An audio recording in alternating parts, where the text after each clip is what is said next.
എല്ലാവർക്കും നമസ്കാരം. ആരോൺ സ്റ്റോക്സിന്റെ പുതിയൊരു വീഡിയോയിലേക്ക് എല്ലാവർക്കും ഹൃദ്യമായ സ്വാഗതം.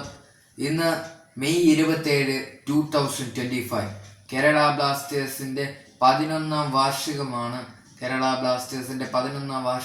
ഇന്ന് മെയ് 27. 2014 മുതൽ 2025 വരെയുള്ള മുന്നേറ്റമാണ്. കേരള ബ്ലാസ്റ്റേഴ്സിന്റെ യാത്രയാണ്. The journey of Kerala Blasters വീഡിയോയിലേക്ക് പോകാം. Welcome to Aaron Stokes. 2014 May 27 Kerala Blasters എന്ന ടീം ഫോം ചെയ്യുന്നത്. സച്ചിൻ ടെണ്ടുൽക്കർ ആയിരുന്നു കേരള ബ്ലാസ്റ്റേഴ്സിന്റെ ഓണർ. കേരള ബ്ലാസ്റ്റേഴ്സിന് നിരവധി താരങ്ങൾ വന്നിരുന്നു. Ian Hume, Sandesh Jhingan, Ishfaq Ahmed, Mehtab Hussain, Pulga തുടങ്ങിയ നിരവധി അധികം താരങ്ങളും.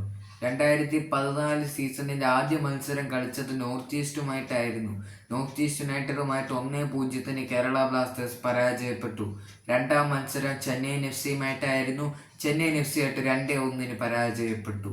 അങ്ങനെ തുടർ മത്സരങ്ങളിലും കേരള ബ്ലാസ്റ്റേഴ്സ് പരാജയപ്പെട്ടു. ഏറ്റവും സന്തോഷകരമായ കാര്യം എന്താണെന്ന് വെച്ച് കഴിഞ്ഞാൽ ഇയാൻ ഹ്യൂം കേരള ബ്ലാസ്റ്റേഴ്സിന്റെ ചരിത്രത്തിൽ ആദ്യ ഗോൾ നേടുന്ന താരമായി മാറി.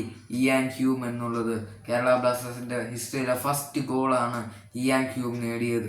പിന്നീട് പൂനെ സിറ്റി എഫ്സിയുമായിട്ടായിരുന്നു കേരള ബ്ലാസ്റ്റേഴ്സിന്റെ ആദ്യ വിജയം. കേരള ബ്ലാസ്റ്റേഴ്സിന്റെ ചരിത്രത്തിലെ ആദ്യ വിജയം എഫ്സി പൂനെ സിറ്റി ആയിട്ടായിരുന്നു. പിന്നീട് കേരള ബ്ലാസ്റ്റേഴ്സ് സെമി ഫൈനലിൽ കളിക്കുന്നത് ശക്തരായ ചെന്നൈയിൻ എഫ്സി ആയിരുന്നു.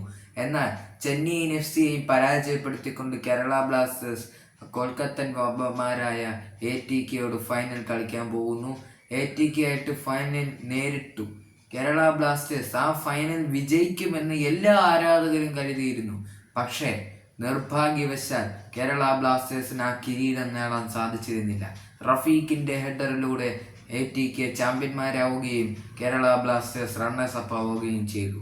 2015 സീസൺ അന്ന് ഇയാൻ ഹ്യൂമിനെയും ഡേവിഡ് ജെയിംസിനെയും വിട്ടുകളഞ്ഞു. ക്രിസ് ഡാഗ്നൽ, സാഞ്ചസ് വാട്ട് തുടങ്ങിയ അധികം താരങ്ങളാണ് വന്നത്. പിന്നെ ഹോസു കരേസ്, നമ്മളെ എല്ലാവരുടെയും പ്രിയപ്പെട്ട താരമായ ഹോസുവും കേരള ബ്ലാസ്റ്റേഴ്സ് വരുന്നു. അന്ന് പീറ്റർ ടൈലർ ആയിരുന്നു പരിശീലകൻ. എന്നിട്ടും കേരള ബ്ലാസ്റ്റേഴ്സിന് ആ മികച്ച പ്രകടനം പുറത്തെടുക്കാൻ കഴിഞ്ഞില്ല. പിന്നെ പീറ്റർ ടൈലർ പരിശീലകനായി വരുന്നില്ല, അദ്ദേഹത്തെ സാക്ക് ചെയ്യുന്നു എന്നുള്ള വാർത്തകളാണ് പുറത്തു വന്നത്. പിന്നെ ടെറി ഫ്ലാൻ ആണ് കേരള ബ്ലാസ്റ്റേഴ്സിന്റെ പരിശീലക ചുമതലയേറ്റത്. എന്നിട്ടും കേരള ബ്ലാസ്റ്റേഴ്സിന്റെ മികച്ച പ്രകടനം നേടാൻ സാധിച്ചില്ല. Kerala Blasters bottom of the table 8ാം സ്ഥാനത്തായി. ഇന്ന് ISLൽ 8ാം സ്ഥാനത്തായിരുന്നു. എന്നാൽ ആ 8ാം സ്ഥാനത്തേക്ക് താഴാനായിരുന്നു വിധി. 2016 കേരള ബ്ലാസ്റ്റേഴ്സിന്റെ വേറൊരു മുഖമാണ് നമ്മൾ കാണുന്നത്. കേരള ബ്ലാസ്റ്റേഴ്സ് അന്ന് ക്രിസ് ഡാഗ്നലിനെ കൈവിട്ടു. ഹോസു കരേസും ആന്റോണിയോ ജെർമനും കർവൻസ് ബെൽഫോർട്ടും തുടങ്ങിയ അധികം താരങ്ങൾ വരുന്നു. പിന്നെ സെഡ്രിക് ഹെങ്ബർട്ട് കേരള ബ്ലാസ്റ്റേഴ്സിലേക്ക് വന്നു. പിന്നെ ആരോൺ ഹ്യൂസ് ഏറ്റവും പ്രിയപ്പെട്ട ക്യാപ്റ്റനാണ്. കേരള ബ്ലാസ്റ്റേഴ്സിന്റെ ഏറ്റവും പ്രിയപ്പെട്ട താരമാണ് ആരോൺ ഹ്യൂസ്. സോ ആരോൺ ഹ്യൂസും കൂടി വന്നതോടെ കേരള ബ്ലാസ്റ്റേഴ്സ് അതിശക്തമായി തിരിച്ചു വരുന്നു. 2ാം സ്ഥാനത്തായിരുന്നു കേരള ബ്ലാസ്റ്റേഴ്സ് നിന്നിരുന്നത്. പലരും തലയിൽ കൈവച്ചു പോയ നിമിഷമായിരുന്നു കേരള ബ്ലാസ്റ്റേഴ്സ് 2ാം സ്ഥാനത്ത് നിൽക്കുക എന്ന് പറയുന്നത്. സെമി ഫൈനലിൽ നേരിട്ടത് അതിശക്തരായ ഡൽഹി ഡൈനാമോസിനെയാണ്.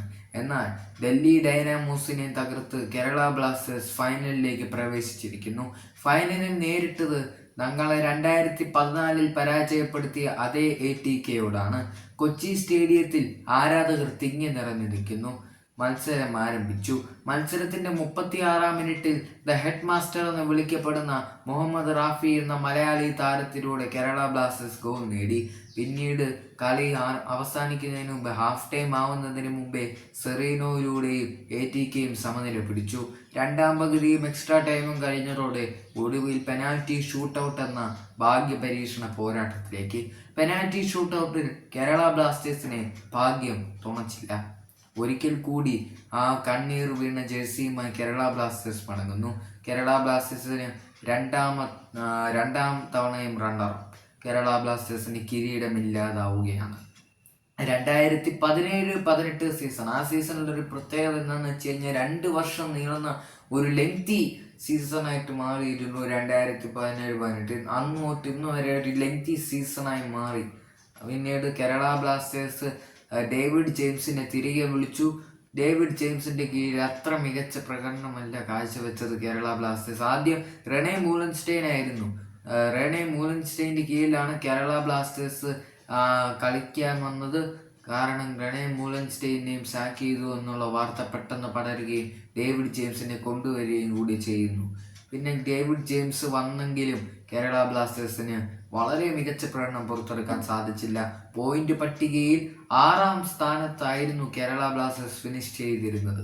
2018-19 വളരെ പരിതാപകരമായ ബ്ലാസ്റ്റേഴ്സ് സീസൺ ആയിരുന്നു. ആ സീസണിൽ 2 വിജയമായിരുന്നു കേരള ബ്ലാസ്റ്റേഴ്സ് നേടിയത്.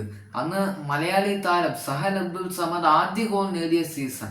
പക്ഷേ എന്നിട്ടും കേരള ബ്ലാസ്റ്റേഴ്സിന് ഗോളുകൾ വഴങ്ങേണ്ടി വന്നു. ഒരുപാട് ഗോളുകൾ കൺസീഡ് ചെയ്യേണ്ടി വന്നു, കുറച്ച് ഗോളുകൾ നേടേണ്ടിയും വന്നു. But Kerala Blasters 9th finish ചെയ്തിരുന്നത്. 2019-20 സീസണിൽ കിരീടം നേടാൻ പറ്റുമെന്ന പ്രതീക്ഷയിലായിരുന്നു എല്ലാ ബ്ലാസ്റ്റേഴ്സ് ആരാധകരും. ആ സീസണിലാണ് Rafael Messi Bouli, Bartholomew Ogbeche, Jairo Rodrigues തുടങ്ങിയ താരങ്ങൾ വരുന്നത്. പരിക്കുകൾ കൊണ്ട് വലഞ്ഞ ഒരു സീസണായിരുന്നു അത്. പക്ഷേ ആ സീസണിൽ എൽക്കോ ഷട്ടോരി വന്നതോടെ കേരള ബ്ലാസ്റ്റേഴ്സിന്റെ ദിശ മാറുകയാണ്. കേരള ബ്ലാസ്റ്റേഴ്സ് പോയിന്റ് പട്ടികയിൽ 7ാം സ്ഥാനത്തേക്ക് ഫിനിഷ് ചെയ്യുന്നു. കേരള ബ്ലാസ്റ്റേഴ്സിന്റെ ചരിത്രത്തിൽ ഏറ്റവും മോശം സീസൺ ആയിരിക്കാവുക. കേരള ബ്ലാസ്റ്റേഴ്സ് അന്ന് 4 കളിയെ വിജയിച്ചുള്ളൂ, 7ാം സ്ഥാനത്ത് ഫിനിഷ് ചെയ്തു. 2021 സീസണിലാണ് കാരോളിസ് കിങ്സ് സ്പോർട്ടിംഗ് ഡയറക്ടർ വരുന്നത്. ടീം മുന്നോട്ട് പോകുന്നു. കിബു വിക്കൂന എന്ന തന്ത്രചാണക്യം വന്നെങ്കിലും കേരള ബ്ലാസ്റ്റേഴ്സ് ആ സീസണിൽ 36 ഗോളുകൾ വഴങ്ങി പോയിന്റ് പട്ടികയിൽ 10ാം സ്ഥാനത്ത് നിൽക്കാനായിരുന്നു വിധി. കേരള ബ്ലാസ്റ്റേഴ്സിന്റെ പാളിപ്പോയ ഡിഫൻസുകളും പാളിപ്പോയ താരങ്ങളും. ജോർഡാൻ മൊറേ മാത്രം വളരെ മികച്ച പ്രകടനം കാഴ്ചവെച്ചു. ജോർഡാൻ മൊറേയും ഗ്യാരി ഹൂപ്പറും മികച്ച പ്രകടനം കാഴ്ചവെച്ചെങ്കിലും ബ്ലാസ്റ്റേഴ്സ് 10ാം സ്ഥാനത്തേക്ക് പോയി. പിന്നെ 2021-22 സീസൺ വേറെ നല്ലൊരു സീസൺ ആയിരുന്നു കേരള ബ്ലാസ്റ്റേഴ്സിന് ഉണ്ടായിരുന്നത്. അന്നാണ് ആ സെർബിയൻ പരിശീലകൻ നമുക്കായി വരുന്നത്. His name is Ivan Vukomanovic. പിന്നീട് ISLൽ കേരള ബ്ലാസ്റ്റേഴ്സിന് വേണ്ടി ലൂണ വരുന്നു, ലെസ്കോവിച്ച് വരുന്നു, ഒപ്പം അൽവാറോയും പെരേര ഡയസും തുടങ്ങിയ താരങ്ങളും, ഹർമൻജോത് കബ്രയും വരുന്നു. സഹൽ അബ്ദുൾ സമദ് ഗോളുകളൊക്കെ അടിച്ചു കൂട്ടിയ സീസൺ. കേരള ബ്ലാസ്റ്റേഴ്സ് ആദ്യ കളി മോഹൻ ബഗാനുമായിട്ട് കളിച്ചു. മോഹൻ ബഗാന് 4-2 പരാജയപ്പെട്ടപ്പോൾ പിന്നീട് വിമർശനങ്ങളാണ്. പിന്നെ ഇവാൻ യുഗം ആരംഭിച്ചു. ഇവാൻ ആശാന്റെ യഥാർത്ഥ തന്ത്രം എന്താണെന്ന് എല്ലാവരെയും കാണിച്ചു കൊടുത്തു. വിമർശകരെ കൊണ്ട് തന്നെ കൈയെടുപ്പിച്ചു. സെമി ഫൈനലിൽ വരെ എത്തി.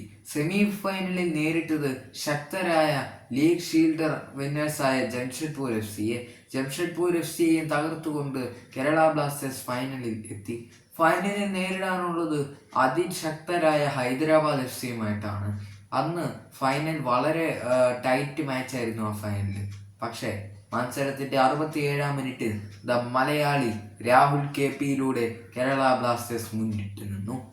ആ ലീഡ് നമ്മൾ തിരികെ പിടിക്കുമെന്ന് എല്ലാവരും പ്രതീക്ഷിച്ചു.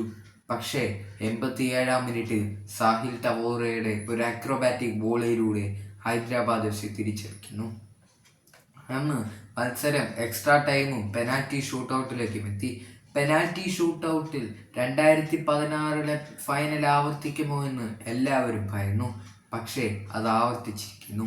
കേരള ബ്ലാസ്റ്റേഴ്സിന്റെ 3ാം തവണയും റണ്ണർ. വളരെ നിരാശാജനകമായ സീസണായിരുന്നു കേരള ബ്ലാസ്റ്റേഴ്സിന് കടന്നുപോയത്. പിന്നീട് കേരള ബ്ലാസ്റ്റേഴ്സിന് 9ാം സീസണിലേക്ക് പോയി. ആ സീസണിൽ അൽവാറോയെയും പെരേര ഡയസിനെയും നമ്മൾ കൈവിട്ടു. പിന്നെ ലൂണ, മാർക്കോ ലെസ്കോവിച്ച് തുടങ്ങിയ അധികം താരങ്ങളെ മാത്രം നിലനിർത്തി. ആ സീസണിൽ അപ്പോസ്തലോസ് ജിയാനു, ഡിമിത്രിയോസ് ഡയമന്തക്കോസ്, പിന്നെ നമ്മളെ സ്വന്തം കബ്രയും ഉണ്ടായിരുന്നു, ലൂണയുണ്ടായിരുന്നു, ലെസ്കോവിച്ച് ഉണ്ടായിരുന്നു തുടങ്ങിയ നിരവധി അധികം താരങ്ങളും ഉണ്ടായിരുന്നു. പിന്നെ ഡിമിത്രിയോസ് ഗോളടിച്ച സീസണായിരുന്നു. ഗോളടിച്ചു കൂട്ടിയ സീസണാണ് ആ സീസൺ. ഡിമിത്രിയോസ് ഡയമന്തക്കോസ് ഗോളടിച്ചു കൂട്ടിയ സീസൺ. കേരള ബ്ലാസ്റ്റേഴ്സ് പ്ലേ ഓഫിന് ക്വാളിഫൈഡ് ആയി. പ്ലേ ഓഫിൽ ബാംഗ്ലൂർ FC ആയിരുന്നു എതിരാളികൾ. പക്ഷേ അന്നത്തെ ആ മത്സരങ്ങൾ നിങ്ങൾക്ക് എല്ലാവർക്കും അറിയാം. സുനിൽ ഛേത്രിയുടെ ക്വിക്ക് ഫ്രീ കിക്ക്, കേരള ബ്ലാസ്റ്റേഴ്സിന്റെ വാക്കൗട്ട്. വളരെ മികച്ച സീസൺ. ഇവാൻ കലൂഷ്നി കൊച്ചിയിലടിച്ച ഗോളുകളൊക്കെ ഇന്നും നമ്മുടെ മനസ്സിൽ നിന്നും മാഞ്ഞു പോകുന്നില്ല. ഇനി 2023-24 സീസൺ കേരള ബ്ലാസ്റ്റേഴ്സ് വരുന്നത് വലിയ പ്രതീക്ഷകളുമായിട്ടാണ്. 2023-24 സീസണിൽ ഇവാൻ വുക്കോമനോവിച്ച് തുടർച്ചയായ മൂന്നാം വർഷവും ബ്ലാസ്റ്റേഴ്സിന്റെ കൂടെ നിന്നു.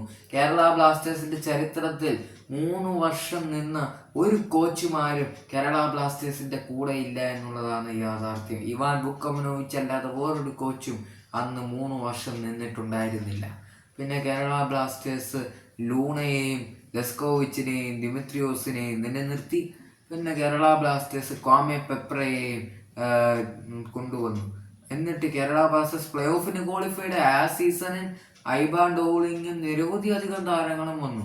ആ സീസണിൽ ഫൈനലി കളിക്കും, കപ്പടിക്കും എന്നുള്ള തോന്നൽ എല്ലാവർക്കും ഉണ്ട്. പക്ഷെ അന്ന് ഡിസംബറിൽ മോഹൻ ബഗാനെയും മുംബൈയെയും പരാജയപ്പെടുത്തിക്കൊണ്ട് കേരള ബ്ലാസ്റ്റേഴ്സ് 1-ാം സ്ഥാനത്ത് ഫിനിഷ് ചെയ്തിരുന്നു. One of the best season എന്ന് നമ്മളെല്ലാവരും കണക്ക് കൂട്ടി. ആ കണക്ക് കൂട്ടലുകൾ തെറ്റിയിരിക്കുന്നു.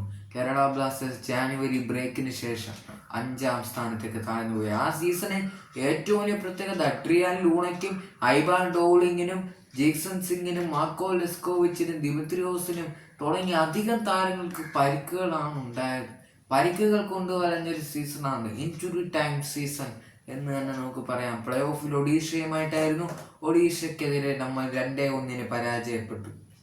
ഇനി 2024-25 സീസൺ കേരള ബ്ലാസ്റ്റേഴ്സിന്റെ പ്രത്യേകത എന്താണെന്ന് വെച്ച് കഴിഞ്ഞാൽ ഇവാൻ വുക്കോമനോവിച്ച് തുടർച്ചയായ 3 വർഷത്തെ സേവനത്തിന് ശേഷം കേരള ബ്ലാസ്റ്റേഴ്സ് വിട്ടിരിക്കുന്നു എന്നുള്ള വാർത്തകളാണ്. പിന്നീട് ഡൈസുക്കെ സക്കായിയും പിന്നെ നമ്മുടെ സ്വന്തം മാർക്കോ ലെസ്കോവിച്ചും കേരള ബ്ലാസ്റ്റേഴ്സ് വിട്ടുപോയി. പിന്നെ കേരള ബ്ലാസ്റ്റേഴ്സിന് കോച്ച് മിക്കായൽ സ്റ്റഹറെ ആയിരുന്നു വന്നിരുന്നത്. സ്വീഡിഷുകാരൻ മിക്കായൽ സ്റ്റഹറെ വന്നു. എന്നിട്ട് കേരള ബ്ലാസ്റ്റേഴ്സിന് അത്ര നല്ല രീതിയിൽ പെർഫോം ചെയ്യാൻ കഴിഞ്ഞില്ല ഈ സീസണിൽ കേരള ബ്ലാസ്റ്റേഴ്സ് മിക്കായൽ സ്റ്റഹറിനെ സാക്ക് ചെയ്തു.